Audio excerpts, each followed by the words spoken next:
السلام علیکم، میں ہوں لطیف کامران انصاری، آپ دیکھ رہے ہیں حسامی نیوز۔ آئیے دیکھتے ہیں آج کی اہم خبر کہ کل بھینسا میں جو واقعہ ہوا، تلنگانہ کی حکومت اس کا سخت نوٹ لے گی۔ آخر یہ ہوتے کون ہیں یہ لوگ؟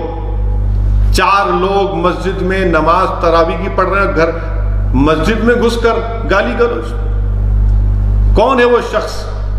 پھر اس کا والد آ کر معافی چاہتا ہے مسلمانوں سے، پھر دوبارہ پھر آتا ہے وہ لڑکا، اور اس کے بعد آپ دیکھتے ہیں کہ الماس خان پر چاقو تلوار سے حملہ کر دیا گیا۔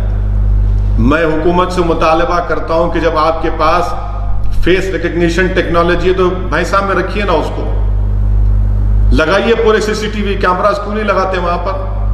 اگر آپ کے پاس ٹیکنالوجی ہے کہ اگر کوئی ماسک نہیں پہن رہا ہے تو آپ اس کو چالان کر رہے ہیں، تو بھینسا میں کیوں نہیں کیا جا رہا ہے؟ بھینسا میں چاہے کوئی بھی غلطی کرا ہو، چاہے وہ کسی مذہب کا ہو، مسلمان ہو، ہندو ہو، مجلس کا ہو یا BJP کا ہو یا ہندو واہنی کا ہو، کوئی بھی ہو، میں تلنگانہ کے چیف منسٹر سے اس بات کا مطالبہ کرتا ہوں کہ سخت ایکشن لو آپ۔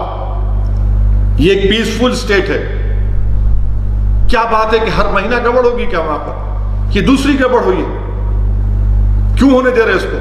اگر سختی سے آپ کچھ لیں گے اینٹی سوشل ایلیمنٹس کو، ان کو مثال بنائیں گے تو کوئی گڑبڑ نہیں ہوگی۔ اس لیے حکومت سے مطالبہ کرتے ہیں کہ جو واقعہ بھینسے میں ہوا، وہاں پر ہمارے چیئرمین جاوید احمد پورا تعاون کیے۔ رات بھر جاوید مجھ سے رابطے میں رہے، میں رات بھر کل سحری تک جاوید سے گفتگو کرتے رہا۔ جاوید نے مجھ سے کہا کہ کیا کرنے والا، پہلا کام یہ کرو کہ امن کو برقرار رکھو۔ بہت سے جاوید خود پریشان تھے، جاوید خود پریشان تھے۔ آج وہ زندگی اور موت کی لڑائی لڑ رہا ہے بچہ نظام آباد میں۔ ہم اللہ سے دعا کرتے ہیں کہ اللہ سبحانہ تعالیٰ اس زخمی کو شفا دے، اس کو حیات دے دے، اور حکومت سے یہی مطالبہ کرتے ہیں کہ ختم کرو آپ ان چیزوں کو، نوٹ کرو آپ۔ اس تلنگانہ میں اس وائرس کو بڑھنے مت دیجیے آپ۔ کووڈ وائرس ختم ہو جائے گا، اس کی دوا نکل جائے گی۔ اگر یہ وائرس تلنگانہ میں بڑھے گا تو پھر سب کو نقصان کرے گا یہ۔ اسی لیے حکومت کو چاہیے، پولیس کے اعلیٰ عہدیداروں کو چاہیے کہ اس کا سخت نوٹس لیں۔ اور میں آپ تمام سے اپیل کر رہا ہوں، پورے دیکھنے والوں سے، کہ اس وائرس کا مقابلہ کرنا ہے، اللہ کے سامنے سر بسجود ہو کر اللہ سے بھیک مانگنا ہے، اور پھر ہم کو سوشل ڈسٹینسنگ کو، تمام احتیاطی تدابیر کو استعمال کرنا ہے۔ اس وائرس سے نفرت کریے، اس وائرس کا کسی کو پیشنٹ ہوا تو اس سے نفرت مت کریے، بلکہ ان پر رحم کریے، ان کے حوصلوں کو بلند کریے۔ میں کئی پیشنٹس مجھ سے بات کرتے ہیں، میں ان کو ہمت دلاتا ہوں۔ لوگ مجھے کہتے ہیں گاندھی اسپتال میں ایک صاحب ہیں نظام آباد کے، بولے کہ صاحب 39 ڈیز سے میں ہوں۔ میں وہاں ڈاکٹر سے بات کیا تو بولے اویسی صاحب ان کے 8 ٹیسٹ آئے، 8 ٹیسٹ میں 6 نیگیٹو ہیں، 6 پازیٹیو ہیں اور 2 نیگیٹو ہیں۔ اس لیے صبر کریے، کسی کو شوق نہیں اسپتال میں رکھنے کا، مقصد ایک ہی ہے کہ آپ کی جان کو بچایا جائے۔ تو میں آپ کے ذریعے سے مالیگاؤں کی عوام سے اپیل کر رہا ہوں، اورنگ آباد کی عوام سے اپیل کر رہا ہوں کہ آپ تعاون کریے، صبر سے کام لیجئے، جو آپ کو ہدایتیں دی جا رہی ہیں اس پر عمل کریے، اس پر عمل کریے۔ آپ کی جان کو بچانا ہے، چھپنے سے کچھ نہیں ہوگا۔ اگر آپ چھپیں گے مرض بڑھے گا، اور مرض جب بڑھے گا تو ہو سکتا ہے کسی اور کو لگ جائے گا۔ تو اس لیے آگے آئیے، آپ اپنے ذمہ داروں کو بتائیے اور اسپتال میں شریک ہوئیے۔ انشاءاللہ تعالیٰ اس سے آپ کی جان بچے گی، آپ کے افراد خاندان کی جان بچے گی، اور اس شہر، اس محلے میں ہم ایک نارملسی کو لا سکتے ہیں۔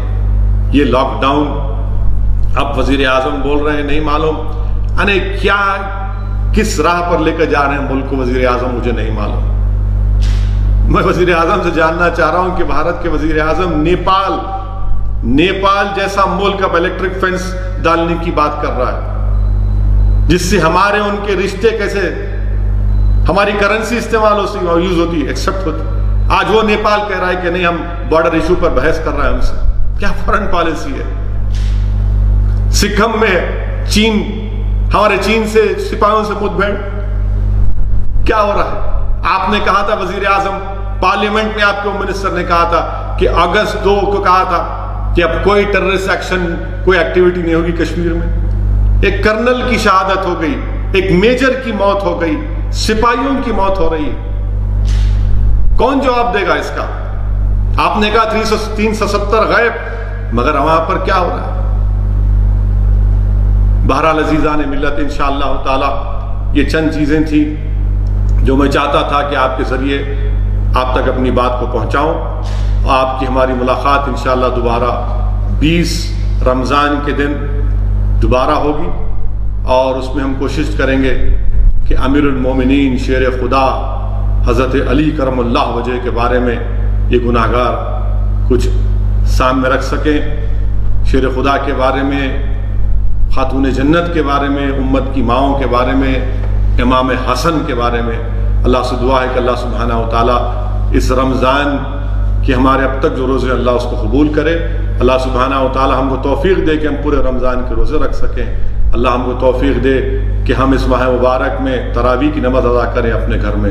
اللہ سبحانہ و تعالی ہم کو توفیق دے کہ ہم قرآن کو پڑھیں اور عمل کرنے کی ہم کو اللہ توفیق دے. اللہ ہم کو توفیق دے کہ اس ماہ مبارک میں ہم شب بیداری کریں, تہجد کی نماز پڑھ سکیں. اللہ ہم کو توفیق دے.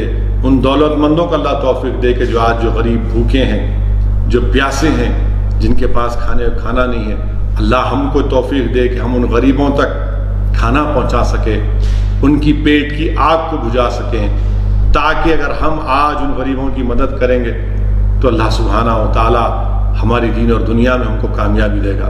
اللہ ہم تمام کو توفیق دے کہ ہم غریبوں کی مدد کر سکیں, جو آج اس لاک ڈاؤن کی وجہ سے اتنی بھوک ہے, اتنی فاقہ کشی ہے کہ میں اس کا بیان بھی نہیں کر سکتا. ہم اللہ سے دعا کرتے ہیں کہ اللہ آپ رزاق, ہم کیا کر سکتے ہیں پروردگار, آپ رزاق ہیں اللہ. آپ نبی کریم صلی اللہ علیہ وسلم کے صدقے طفیل میں ان غریبوں کو کھانا پہنچا دیجئے اللہ.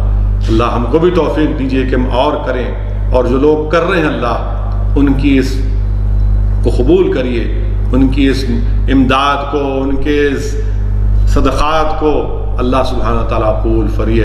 اللہ آپ اور توفیق دیجئے دنیا کے دولت مندوں کو کہ وہ غریبوں کو کھانا کھلا سکیں, ان کی مدد کر سکیں. اللہ اس حالات کو تبدیل کر دیجئے. اللہ سے دعا ہے کہ اللہ اس حالات کو تبدیل کر دیجئے. اللہ ساری دنیا سے اس وبا کو, اس وائرس کو اٹھا لے. اللہ وطن عزیز میں امن کو بحال کر دیجئے. اللہ اس بھارت کی سرزمین پر تجھے واسطہ ہے اپنے حبیب محمد مصطفیٰ صلی اللہ علیہ وسلم کا, اللہ یہاں پر اس وائرس کا خاتمہ کر دیجئے.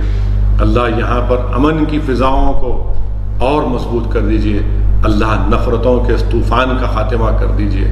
اللہ نفرتوں کے طوفان کا خاتمہ کر دیجئے.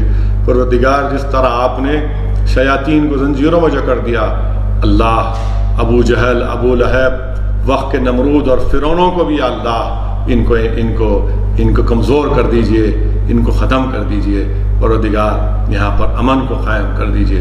اللہ ہمارے ملک میں اس وائرس کا خاتمہ کر دیجئے. یا اللہ رمضان کا مہینہ ہے پروردگار, اللہ غریب پریشان ہے, غریب بھوکے ہیں. یا اللہ ہر گھر پریشان ہے پروردگار, اپنا رحم کر دیجئے. اللہ آپ رحمان اور رحیم ہیں, آپ رحم کر دیجئے. اللہ ہم تمام کی دعاؤں کو قبول کرے. وآخر الدعوانا الحمدللہ رب العالمین.